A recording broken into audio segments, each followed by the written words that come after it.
নমস্কাৰ প্ৰিয় বন্ধু বান্ধৱীসকল, জীৱন সংগ্ৰাম ইউটিউব চেনেলটোলৈ প্ৰথমতে সকলোকে স্বাগতম জনাইছোঁ। মই বৰ্তমান উপস্থিত আছোঁ দাপনিবৰীয় আমজাৰীৰ দাঁতিকাষৰীয় প্ৰাচীনতম এখন থানৰ ওচৰত।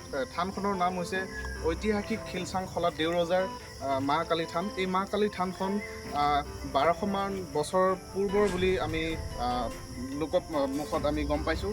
আৰু বৰ্তমান সেই থানখনত মই আহি উপস্থিত হৈছোঁ। মোৰ লগত আছে কেমেৰা পাৰ্চন ৰাহুল কুমাৰ ৰঙা। মই তেখেতক সমগ্ৰ পৰিৱেশটো দেখাবলৈ অনুৰোধ জনাইছোঁ।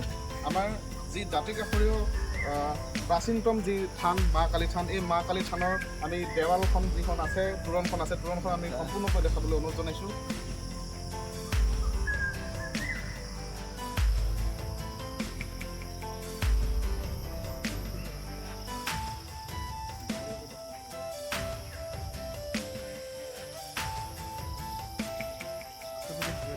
থানখনৰ মাজলৈ আগবাঢ়ি যাবলৈ ওলাইছোঁ। আমি প্ৰথমে গৈ এজোপা আম গছ, প্ৰকাণ্ড এজোপা আম গছ আমি দেখা পাওঁ।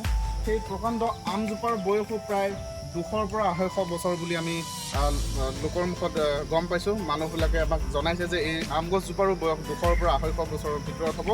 আৰু সেই আমজোপা মই দেখাবলৈ অনুৰোধ জনাইছোঁ।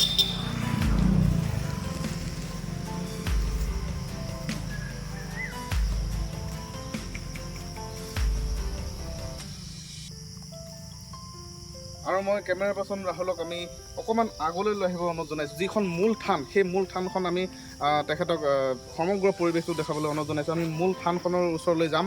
মূল থানখনৰ পৰা আমি যিটো প্ৰৱেশদ্বাৰ হৈ সম্পূৰ্ণ থানখনৰ বিষয়ে আমি দেখাম। আৰু থানখনৰ যি ঐতিহ্য, যি ঐতিহাসিক কথা আছে, সেই বিষয়েও আমি জানিবলৈ চেষ্টা কৰিম। মই বৰ্তমান উপস্থিত আছোঁ আমজাৰী আমাৰ বিশেষ এজন ব্যক্তিৰ ঘৰত আমি উপস্থিত আছোঁহি। ঐতিহাসিক শিলচাংখলা দেওৰজাৰ প্ৰাচীনতম যি মা কালী থান আছে, মা কালী থানৰ লক্ষীপুৰীয়া। নমস্কাৰ, আপোনাক আমাৰ জীৱন সংগ্ৰাম চেনেলটোলৈ স্বাগতম জনাইছোঁ। আৰু আপোনাৰ ওচৰৰ পৰা আমাৰ এটাই জানিব লগা কথা আছিলে, আমাৰ মা কালী থানখন কিমান বছৰ পুৰণি? বৈদৰ কি ক'ম, হ'ল আমাৰ মা দেউতাই এইটো নাজানে, আৰু মা দেউতা যিটো নাজানে এইটো আমিনো কি জানিম। গতিকে আমাৰ মা দেউতা আৰু সিহঁতৰ মা দেউতাৰ আগৰ বস্তু হয়। গতিকে সেইকাৰণে আমি সেইখিনি কথাটো আৰু নাজানোৱে। এনেই এটাই কথা জানো যে আমি প্ৰাচীন কালৰ বুলি পেলাই আমাক মানে দেখুৱাই থৈ গৈছে। প্ৰাচীন কালৰ বুলি কওঁতে তাৰমানে এনেকুৱা আৰু আমি নাজানা আগত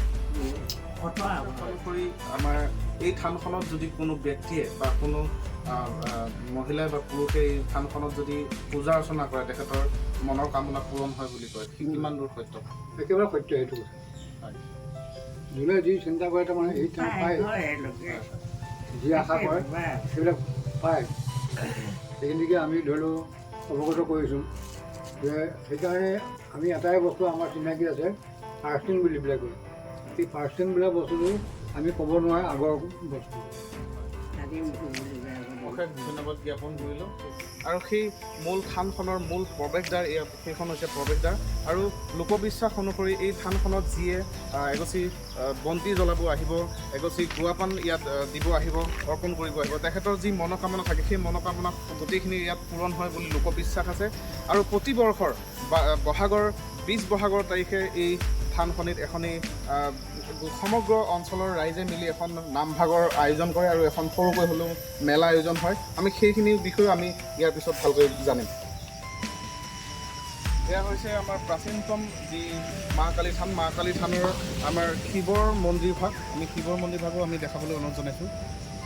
এয়া হৈছে শিৱৰ মন্দিৰ ভাগ, য'ত আমাৰ মহাদেৱ শিৱক আমি পূজা অৰ্চনা কৰোঁ। তাৰ লগতে আছে আমাৰ শ্ৰী শ্ৰী গণেশ দেৱৰ মন্দিৰ ভাগ। আমি গণেশ দেৱৰ যি মন্দিৰ ভাগ আছে, তেখেত আমি কেমেৰা পাৰ্চন ৰাহুলক সেই মন্দিৰ ভাগো দেখাবলৈ অনুৰোধ জনাইছোঁ।